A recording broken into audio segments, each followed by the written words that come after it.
नमस्कार, आप देख रहे हैं द इंडिया टॉप। मैं हूं आदेशपुरी।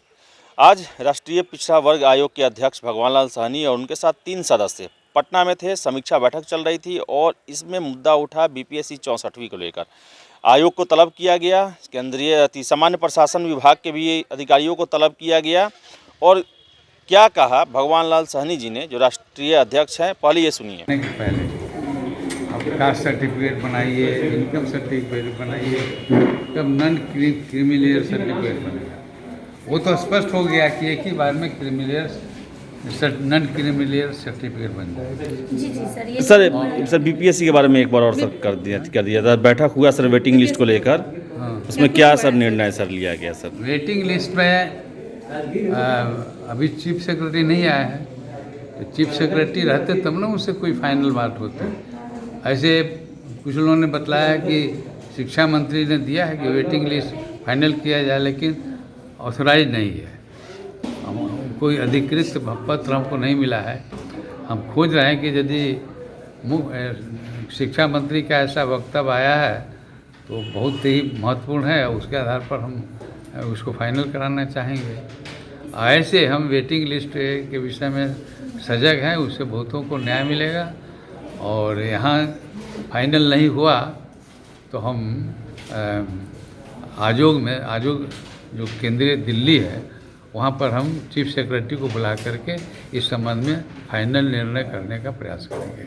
जी सर, यही नहीं कर सकते हैं आयोग। फरवरी में तो सर आपका रिटायरमेंट है, मतलब हम लोग आशा करें सर कि उसके पहले हो जाए। ये नहीं वो ही ना प्रयास करेंगे, रिटायरमेंट के बाद थोड़े करेंगे और फिर मुद्दा ना, बहुत जल्द करेंगे सर। ना, बहुत जल्द करेंगे, ऐसा है। वही सर, आपसे तो बहुत आशा है सर कि हम लोग को न्याय मिलेगा। हम लोग तो हर क्षण प्रयास कर ही रहे हैं, और इसीलिए हर राज्य में जा करके समीक्षा बैठक करके जहाँ नहीं हो रहा है उसको लागू करवा रहे हैं। यहाँ भी कुछ गड़बड़ियाँ थी तो उसको हम लोगों ने ठीक करवाया और तत्क्षण गड़बड़ी ठीक हो। सर अगली कुछ कार्रवाई सर कब तक आप सर आशा करें? हम लोग छात्र कब तक आशा करें कि अगला कुछ इस पर होगा? इसकी कोई समय सीमा निर्धारित नहीं। जी सर, ये तो परिस्थिति पर निर्भर करता है ना, परिस्थिति पर निर्भर करता है। हमारा प्रयास जारी है। ठीक है सर। और कब सफलता मिलेगी हम नहीं बता सकते, ये तो ऊपर वाला ही बता सकता है। ठीक है सर। तो जैसा कि आपने सुना कि एक तरह से कहें तो बैठक बेनतीजा रही। हमारे साथ हैं बालेंद्र जी, जो कि इस मुहिम को चलाए हुए हैं। राष्ट्रीय पिछड़ा वर्ग आयोग में इन्होंने ही इस मुद्दे को लेकर गया था और इनसे ही बात करेंगे। ये भी मौजूद थे। सर, क्या हुआ, जो बातें हुई, बीपीएससी ने एक तरह से क्या पक्ष रखा और आयोग ने क्या पक्ष रखा, और क्या आप देख रहे हैं निष्कर्ष? देखिए, माननीय राष्ट्रीय पिछड़ा वर्ग आयोग के अध्यक्ष डॉक्टर भगवान लाल सहनी जी का यह बैठक काफ़ी सकारात्मक रहा। बीपीएससी अपनी आदत के अनुसार दाएं बाएं करती रही। सामान्य प्रशासन में फिर उस पर बात गेंद पाले में डालने की कोशिश की, लेकिन इस बार सामान्य प्रशासन को भी सामने बुलाया गया था और सामान्य प्रशासन को यह स्पष्ट निर्देश दिया गया है कि और बीपीएससी को भी कितने सीट वैकेंट है उसकी एक सूची प्रस्तुत करें, और उन्हीं के आधार पर भगवान लाल सहनी जी वेटिंग रिजल्ट को लेकर माननीय मुख्यमंत्री जी से मिलना होगा तो मिलेंगे, और सामान्य प्रशासन के अधिकारियों को या सचिव को एक स्पष्ट निर्देश जारी करेंगे कि आप इस तिथि तक इतने अधिकारियों के प्रतीक्षा सूची से या संशोधित रिजल्ट से आप भरें, मौका दें अभ्यर्थियों को। सर, क्या लगता है कि जैसे आयोग तो बहुत एक तरह से कहें तो स्पष्ट है कि वेटिंग लिस्ट जारी होना चाहिए। अन्य राज्यों में भी होता है, संघ लोक सेवा आयोग भी करती है, लेकिन बिहार क्या लगता है कि जैसे सूचनाएं मुझे मिल के आ रही है, अध्यक्ष जी ने ही कहा कि अभी एक तरह से कुछ स्पष्ट नहीं हो पाया, तो क्या बीपीएससी और यहाँ के जो एक कहा जाए अधिकारी जो हैं वो अभी भी कंफ्यूज करके रखे हैं राष्ट्रीय पिछड़ा वर्ग आयोग को? नहीं, राष्ट्रीय पिछड़ा वर्ग के पास कन्फ्यूजन की कोई गुंजाइश नहीं है। ये अपने बीपीएससी के मंशा को राष्ट्रीय पिछड़ा वर्ग आयोग भांप चुकी है और बार बार पिछड़ा वर्ग आयोग के सामने यह दलील देती है कि मामला सामान्य प्रशासन के पास में है। सामान्य प्रशासन बीपीएससी पर, मतलब कहने का मतलब कुछ समय तक से खेल चल रहा है पिछड़ा वर्ग और सामान्य प्रशासन आयोग में। अगर सही मामले में अधिकारियों की ज़रूरत है तो सामान्य प्रशासन को के लिए बहुत सुनहला अवसर है स्वीकार कर लेने का, क्योंकि तमाम तरह की चीज़ों से वो बच जाते हैं, तो समय रहते उसको अधिकारी मिल जाता है। अभी छत्तीसगढ़ आयोग ने, जबकि कहीं बेटिंग का प्रोविज़न नहीं था विज्ञापन में कहीं भी, लेकिन कोविड-19 के देखते हुए, क्योंकि इस दौरान उसके बहुत सारे अधिकारी डेथ कर गए थे, उन सब चीज़ों को देखते हुए समय रहते उसने बेटिंग रिजल्ट दिया है। आपको राजस्थान सरकार ने एक मामला हाई कोर्ट में विद्यार्थी लेके गए थे बेटिंग रिजल्ट को लेकर, राजस्थान सरकार ने अविलंब अब उस केस में रोक लगाते हुए बेटिंग रिजल्ट कहा कि सब कोर्ट जाने की कोई ज़रूरत नहीं, हम रिजल्ट देते हैं। राजस्थान सरकार की तत्परता, छत्तीसगढ़ सरकार की तत्परता देखिए।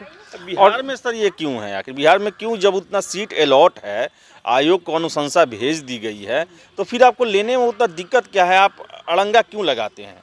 देखिए, मैं तो वही चीज़ कर रहा हूँ जो मतलब जो संकल्प पत्र, पूरे संकल्प पत्र में 17 संकल्प पत्र है, मुझे लगता है जो बीपीएससी शायद ही किसी संकल्प पत्र को फुलफिल करती है। जिस 16वां को बार बार जिक्र करती है कि यह अधियाचना आगे चली जाएगी अगर रिक्ति न होने, अन्य कारणों से न होने की स्थिति में।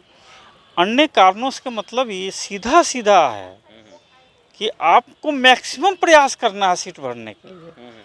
मैक्सिमम का मतलब आपको संशोधित से देना हो, बेटिंग से देना हो, जो भी रूप अपनाना हो, मतलब मैक्सिमम कोशिश करना, अन्य कारणों का तक का जिक्र है। लेकिन इसकी एक सतही व्याख्या या तो फिर एक काम चलाओ व्याख्या, या फिर उनको लगता है जो बीपीएससी के अधिकारी के अब दिमागी रूप से अपंगता भी मैं कह सकता हूँ, क्योंकि ऐसी सामान्य परिभाषा करना, सरलीकरण करना, तो एक मानसिकता तो है। अब मज़ा क्या मिलता है वही लोग जानते होंगे, मतलब रिजल्ट रोक कर परेशान कर कि उनको क्या खुशी मिलती है, क्या आनंद मिलता है, वो बीपीएससी के लोग जाने। मैं तो ये हो कि बेटिंग रिजल्ट मिलना चाहिए, और भगवान लाल सैनी जी का मानना है। सर एक सर प्रश्न, आप लगातार शुरू से लेकर अभी तक हर एक बैठक में रहे हैं, आज अंतिम बैठक में, महत्वपूर्ण बैठक था यहाँ पर भी आप थे। आयोग के रुख और बीपीएससी के रवैये से आपको क्या, एक न्यूट्रल कहें, एक आम आदमी की तरह देखें तो क्या आपको निष्कर्ष निकलते हुए नजर आ रहा है? बीपीएससी के मैं तो इसको हरकत कहूँगा, मतलब अगर किसी भी संस्था को, राष्ट्रीय संस्था को सम्मान करना होता बीपीएससी को तो उसके लिए एक स्पष्ट निर्देश मिल चुका था। अब एक हरकत पर, या फिर हरकत पर ही एक तरह से उतर चुकी है बीपीएससी। लेकिन मुझे लगता है कि भगवान लाल सैनी जी एक कर्तव्यपरायण, सत्यवादी और निष्ठावान अध्यक्ष, और जैसे राम लंबे समय तक परेशान रहे लेकिन वो विजयी हुए। मुझे लगता है कि राष्ट्रीय पिछड़ा वर्ग आयोग भी अन्य फैसलों की भांति, जैसे नीट में उसके फैसले माने गए, सैनिक स्कूल में फैसले माने गए, नवोदय में फैसले माने गए, सेंट्रल स्कूल में ओबीसी के फैसले माने गए, तमाम तरह के उड़ीसा सरकार ने उनके फैसले को माना, पश्चिम बंगाल सरकार को फैसला मानना पड़ा। मुझे लगता है देर सवेर बीपीएससी को भी फैसला मानना होगा, तब तक बिहार सरकार के लगभग बहुत समय का नुकसान हो चुका होगा। तो ये थे बालेंद्र जी, और लगातार जो है इस मुहिम को चलाए हुए हैं। और आपको बता दें कि वेटिंग लिस्ट बिहार में ये कोई कल्चर ही नहीं है, और पता नहीं क्यों नहीं अपनाते हैं। केवल बीपीएससी ही नहीं बल्कि अन्य भी एग्ज़ाम का हम बात करें तो कहीं वेटिंग लिस्ट जारी नहीं किया जाता, और सारे मामले को लटका कर अगले परीक्षा के लिए थोप दिया जाता है। और अगला परीक्षा भी शेड्यूल से नहीं होता, समय से नहीं होता, और जो योग्य हैं, जिनकी सीटें खाली रह गई और जिनका कुछ नंबर से नहीं हुआ, वो बेरोजगार ही रह जाते हैं, खुद को दोष देते हैं कि मैं योग्य नहीं था, जबकि वो उस लायक थे, लेकिन आयोग के कार्यप्रणाली के चलते सेलेक्ट होते हुए भी वो बाहर हो गए। तो अब देखने वाली बात है कि इस पर आगे क्या होता है, लेकिन राष्ट्रीय पिछड़ा वर्ग आयोग ने कमर कस लिया है कि इसका कुछ न कुछ रिजल्ट निकलेगा ही, और वेटिंग में जो कैंडिडेट हैं उनको लाभ मिलना चाहिए इसका। तो फिलहाल इस वीडियो में इतना ही। वीडियो पसंद आया लाइक शेयर करें, हमारे चैनल द इंडिया टॉप को सब्सक्राइब जरूर कर लें। धन्यवाद।